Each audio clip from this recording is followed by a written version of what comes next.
सबसे पहले मैं माफी मांग लेता हूँ, मैं फिजिक्स नहीं पढ़ा था, मेरा तो इंग्लिश सब्जेक्ट है।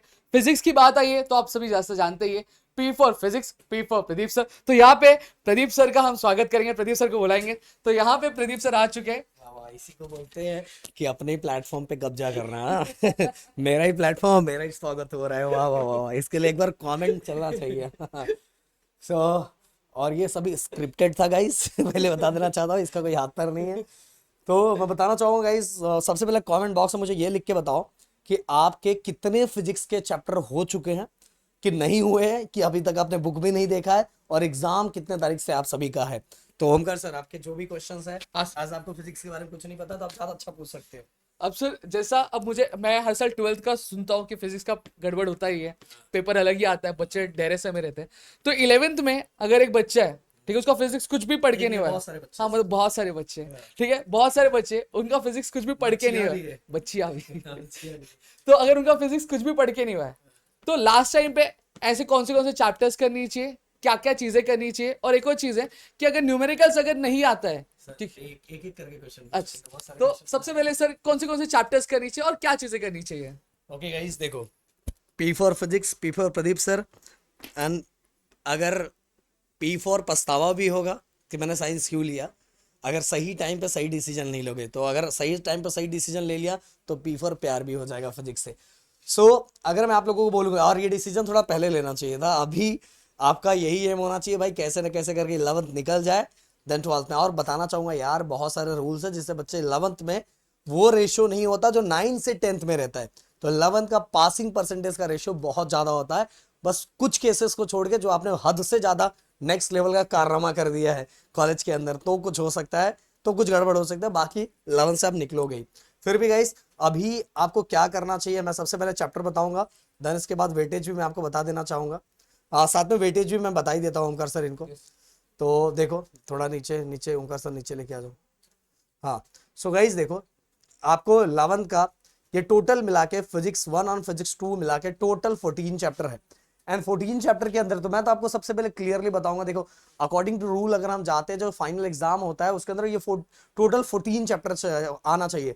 बट बहुत सारे कॉलेजेस में मैं देखता हूँ कुछ चैप्टर को स्किप कर दिया जाता है, कुछ इंपॉर्टेंट क्वेश्चन दे दिए जाते हैं खुद को आराम करने के लिए। हाँ, ये आपका आगे जाके आपकी हालत खराब हो जाती है इन केसेस के कारण। बट गाइस, अब नजदीक आ चुका है तो अब ये कुछ नहीं, बस कुछ भी करो, एग्जाम निकाल लो और अच्छा स्कोर कर लो। अब ये टाइम है, अब वो सोच अच्छे से पढ़ने का, अच्छे से कॉन्सेप्ट क्लियर करने का टाइम सब जा चुका है। आपको स्टार्टिंग से करना चाहिए था। अभी एम होना चाहिए कि आपको कैसे अच्छा स्कोर करना है। तो आप देखो, आपको फिजिक्स 1 के चैप्टर बहुत अच्छे से कर लेना चाहिए। सभी चैप्टर मैंने बहुत बेहतरीन तरीके से डाला है।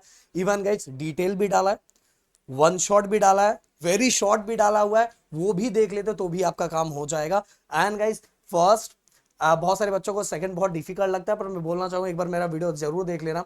ये सभी चैप्टर फर्स्ट सेकंड कर लो, ग्रेविटेशन कर लो, मैकेनिकल प्रॉपर्टी ऑफ फ्लूइड्स कर लो, थर्मल प्रॉपर्टी ऑफ मैटर कर लो, देन इसके बाद गाइस साउंड भी हो सकता है, देन लास्ट के ये दोनों तीनों चैप्टर भी कर सकते हो। इसके अंदर तो आप मेरे स्टार्टिंग के 6-7 चैप्टर, चार मतलब इसमें से फिजिक्स 1 में तो 5-6 चैप्टर तो आप आराम से कर सकते हो। एंड फिजिक्स 2 का आप इसमें से कोई भी दो उठा लो, मेरी तरफ से सेमीकंडक्टर और साउंड कर लो, आपका काम हो जाएगा। और इलेक्ट्रोस्टैटिक्स अगर कर लेते हो तो 12th में भी बहुत ज्यादा आपको हेल्प होगा, क्योंकि 12th में इलेक्ट्रोस्टैटिक्स है। ओके, अब देखो, इसके अगर वेटेज की बात करूं तो इस तरह का वेटेज है, पहले चैप्टर का, दूसरे चैप्टर का, और कुल मिला के जो आपका पेपर आता है वो 98 मार्क्स का आता है, और उसमें से 70 मार्क्स आपको लिखना रहता है। अब रही बात, जो ओमकार सर ने एक साथ ही मुझसे पूछ लिया था न्यूमेरिकल्स का, ओमकार सर, हाँ सर। न्यूमेरिकल्स का, हाँ और सर। न्यूमेरिकल्स का आपको बहुत सारे हमारे ऐप पे मैसेजेस भी आते मैसेजेस रहते हैं आते हैं सर। कि न्यूमेरिकल करना चाहिए कि नहीं करना चाहिए। देखो, मैं तो बोलूंगा 11th स्टैंडर्ड में आपको प्रैक्टिस करना चाहिए था न्यूमेरिकल का, बट अब वो टाइम जा चुका है। अब समझने समझाने का टाइम खत्म हो चुका है। 11th में कैसे ना कैसे करके खत्म करो।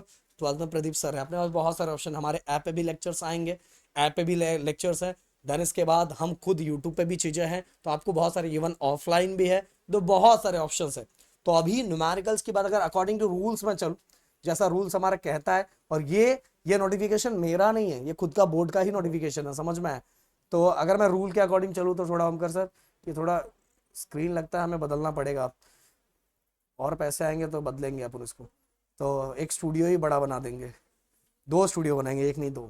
तो अगर मैं बात करूं, तो देखो टोटल मिला के यहाँ एमसीक्यू में 3 न्यूमेरिकल पूछे जाते हैं, क्वेश्चन नंबर 2 में टोटल 2 न्यूमेरिकल पूछे जाते हैं, तो 3 to 5 न्यूमेरिकल्स तो कंफर्म है। बट यहाँ आप सिस्टम में थोड़ा कर सकते हो, क्योंकि 12 क्वेश्चंस होते हैं, 12 में से आपने को ओनली 8 क्वेश्चंस करना रहता है, तो उसमें से 7 थ्योरी रहता है, 5 न्यूमेरिकल रहता है, तो न्यूमेरिकल हटा के 7 थ्योरी आप कर सकते हो। बट अगर आप ये ऑप्शन उठा रहे हो न्यूमेरिकल छोड़ने का, तो आपको सब चैप्टर करने पड़ेगा, तो कोई चैप्टर आप स्किप नहीं कर सकते हो बिल्कुल। ओके, ये रूल अकॉर्डिंग है। अगर रूल के अकॉर्डिंग टीचर नहीं पेपर बना रही है, तब तो भाई वो कुछ भी कर सकते हैं, कितने भी न्यूमेरिकल दे सकते हैं, कितने भी क्वेश्चन दे सकते हैं। और ज्यादातर अगर स्कूल बना रहा है तो कम ही न्यूमेरिकल बनाता है, क्वेश्चन ज्यादा कर देता है। बट अकॉर्डिंग टू रूल जाए तो क्वेश्चन पेपर ऐसा बनना चाहिए गाइस। तो अगर आप न्यूमेरिकल छोड़ना चाहते हो तो आपके सब चैप्टर करना पड़ेगा। सेक्शन सी में भी देख लो, टोटल 12 में से 8 क्वेश्चन करना है, जिसमें 7 थ्योरी 5 न्यूमेरिकल। मतलब अगर आप फोकस करने जाओगे तो 12 में से 8 करना है, जिसमें से 4 तो आपको ऑप्शन दिया है, 4 ऑप्शन दिया हुआ, समझ में आ रहा है। तो आप इसमें से 5 न्यूमेरिकल हटा सकते हो, बस एक क्वेश्चन आपका हट जाएगा। बट उसके लिए फिर से मैंने बोला कि वो क्राइटेरिया, आप न्यूमेरिकल स्किप करते हो तो आपको सभी चैप्टर के क्वेश्चंस 1 मार्क्स 2 मार्क्स 3 मार्क्स के क्वेश्चन अच्छे तरीके से करना पड़ेगा, 4 मार्क्स के भी। देन अटेम्प्ट 3 सेक्शन डी, जो टोटल 4 मार्क्स का क्वेश्चन होता है, बट ये 4 मार्क्स का क्वेश्चन 2 मार्क्स में स्प्लिट होता है। कभी कभार एक क्वेश्चन डायरेक्ट 4 मार्क्स के दे देते हैं, और कभी कभार क्या होता है 4 मार्क्स तो 2 मार्क्स में स्प्लिट रहते हैं। यहाँ टोटल 5 क्वेश्चन होते हैं, एंड 5 में से क्या रहता है, टोटल 3 क्वेश्चंस करने रहते हैं। तो इस तरह से है, और मैंने इंपॉर्टेंट चैप्टर भी बता दिए बच्चों को कौन सा करना चाहिए सबसे पहले। एंड गाइस, जो फिजिकल कांस्टेंट है वो ऑलरेडी दिया रहता है आप लोगों को, देखो डिस्क्रिप्शन में पूरा लिंक दे देता हूँ। इवन हम ट्राई करेंगे कुछ और बेहतरीन चीजें आप लोगों के लिए लाए, जिससे आपकी बहुत ज्यादा हेल्प हो पाए। जो भी रिक्वायरमेंट आप लोग को है तो कमेंट बॉक्स में लिखो, उससे रिलेटेड चीजें आ जाएगी। मिलते हैं नेक्स्ट वीडियो में। Thank you so much guys, जय हिंद एंड जय महाराष्ट्र।